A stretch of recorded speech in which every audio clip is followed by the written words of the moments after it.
Hi friends, ఈరోజు అనకాపల్లి జిల్లా నర్సీపట్నం మండలం సుబ్బారెడ్డిపాలెం గ్రామంలో అనగా సాయంత్రం 5:30 6 గంటల టైం అప్పుడు ఇక్కడ అతిపెద్ద భారీ ప్రమాదం చోటు చేసుకుంది.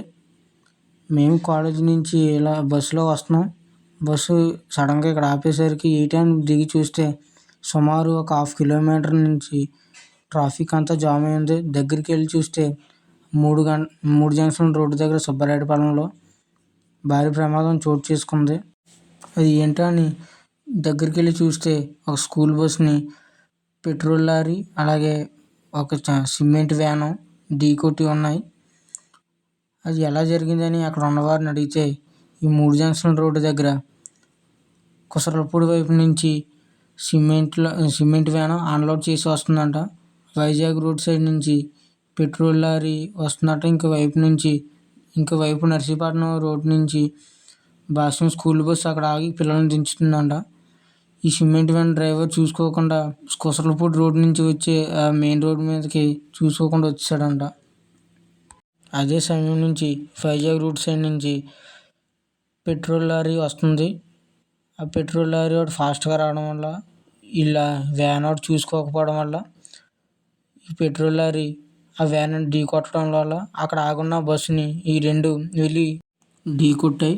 లక్కీ ఏంటంటే అప్పటికే పిల్లలు సగం మంది దిగిపోయారు. బస్సులో ఉన్న పిల్లలకి డ్రైవర్కి ఎవరికి ఏం కాలేదు. డ్రైవర్కి చిన్న చిన్న గాయాలు అయ్యాయి. కానీ ఆ సిమెంట్ వ్యాన్ డ్రైవర్కి మాత్రం బాగా గాయాలు అయ్యాయి.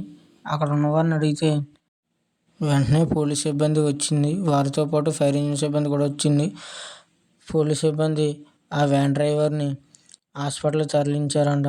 హాస్పిటల్కి తరలించి అతను ప్రస్తుతానికి కోమా స్టేజ్లో ఉన్నారని చెప్పారు. మరి పోలీస్ సిబ్బంది వారు మొత్తం ఈ ఘటన దగ్గర ఎలా జరిగింది ఏంటనేది మొత్తం ప్రతిదీ పరిశీలించడం జరుగుతుంది. పరిశీలించి అక్కడ ఆ బస్సుని సేఫ్గా అయితే వెనక తీయడం జరిగింది. ఇప్పటి వరకు ఉన్న ట్రాఫిక్ మొత్తాన్ని నెమ్మదిగా అలా క్లియర్ చేయడం జరిగింది. క్లియర్ చేసిన తర్వాత బై బ్యాడ్ లక్ ఏంటంటే ఆ పెట్రోల్ లారీ ఆ వ్యాన్ ఢీకొట్టిన వెంటనే బ్రేక్స్ ఫెయిల్ అయిపోయాయంట. ఆ బ్రేక్స్ ఫెయిల్ అయిపోవడం వల్ల ఆ లారీని సేఫ్గా తీయడానికి ఇబ్బందిగా ఉండడం వల్ల ఫైర్ ఇంజిన్ సిబ్బంది ఆ లారీని ఎలాగైనా సరే సేఫ్గా తీయాలని ఫోమ్ వేసి ఆ లారీని మొత్తానికి సేఫ్గా అయితే తీశారు. పోలీస్ సిబ్బంది ఆ 2 వెహికల్స్ని సీజ్ చేసి స్టేషన్కి తీసుకెళ్ళడం అయితే జరుగుతుంది అన్నారు. దయచేసి వెహికల్స్ మీద వెళ్ళేటప్పుడు అందరూ నెమ్మదిగా వెళ్ళండి. ఆ మెయిన్ రోడ్స్ మీదకి ఎంటర్ అయ్యేటప్పుడు రైట్ సైడ్ లెఫ్ట్ సైడ్ కొంచెం చూసుకోండి. ప్రాణం ఒకసారి పోయిందంటే మళ్ళీ తిరిగి రాదు. ఉన్నది ఒకే ఒక జీవితం, దాన్ని జాగ్రత్తగా కాపాడుకొని ఇంటి దగ్గర మన కోసం వేచి చూస్తూ ఉంటారు మన అమ్మ నాన్న. వాళ్ళు మన మీద ఎన్నో హోప్స్ పెట్టుకొని బతుకుతూ ఉంటారు. సో బైక్ మీద వెళ్ళేటప్పుడు కొంచెం జాగ్రత్తగా వెళ్ళండి ఫ్రెండ్స్.